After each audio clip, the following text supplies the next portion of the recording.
Are there 3 days and 3 nights between Good Friday and Easter Sunday? As a 12-year-old, I was blown away with a guy named Michael Rood dressing up like a priest and going on a stage and declaring there are not 3 days and 3 nights between Good Friday and Easter Sunday. That's true. We got Friday night, Saturday night. Where is Sunday night? There are not 3 nights. Now, because I take things literally and I like math, I thought there had to be a problem. Maybe instead of Christ dying on Friday, maybe he died Thursday or Wednesday, and then you go 3 days and 3 nights later, and then maybe he rose from the dead on Saturday instead of Sunday. Maybe something's different, and maybe the church was just wrong and has been wrong for 2,000 years. That is the lie that's been presented in this Hebrew Roots movement. Why do I call it a lie? Because now, 16 years later, I've had intense study of Greek, Latin, and Hebrew. I have a bachelor's degree in classics. I am on my way toward a master's to PhD in classics. I got accepted into the University of Kentucky, where I will be teaching Latin and Greek to undergrads starting in the fall.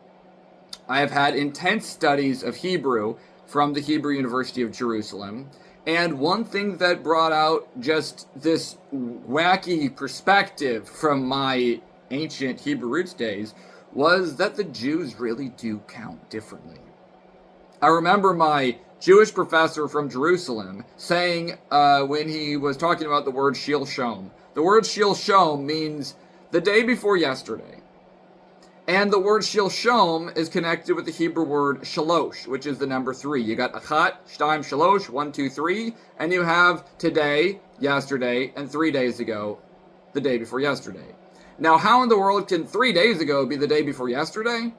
It's because the Jews count differently. The Jews will count any part of a day as a day and a night, and so they also include, if Sunday was the resurrection, yesterday, Etmol was Saturday, and the day before yesterday, 3 days and 3 nights ago, was Friday. This is how the Jews have been counting all along.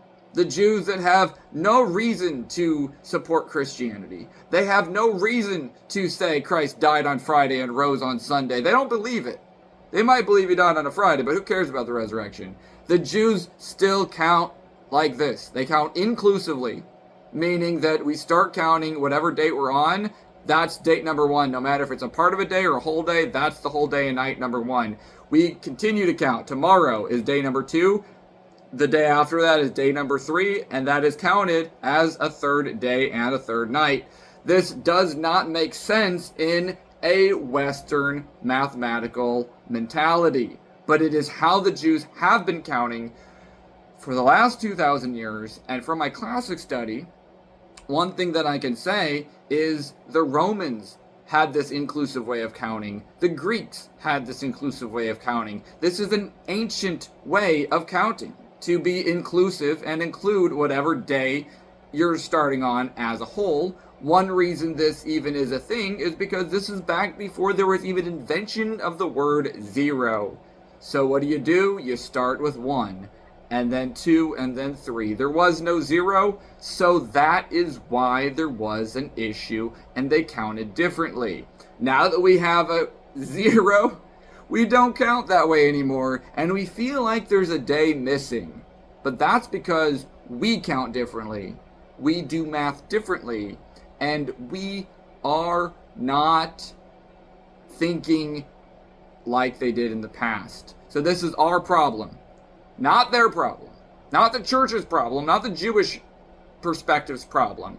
It's our Western mentality's problem. If we would count like a Roman, count like an ancient Greek, and count like a Jew, we would realize that the church has correctly said Christ died on Friday, Saturday is the 2nd day, Sunday's the 3rd day. And even though there are parts of days being part of Friday and part of Sunday, that's enough to be, in a Jewish mentality, any part of a day counts as a whole day. That is 3 days and 3 nights. Now, if you're still saying, oh, I don't think so, I don't agree with that perspective, that's because you do math differently in the year 2025. If you went in a time machine and went back in the past, go back 2,000 years, you would not be doing math like you do in 2025. There would be no zero, and you would not think anything was missing. Fast forward to 2025, you add a zero, you have an entire extra day that you think should be there, and it's not there. Why? Because we count differently now than they did back then. The main thing we have to do to understand the past is not try to understand their perspective through our perspective, but to understand our perspective through their perspective. And that is the key to understanding the past. And with that mentality, we actually can.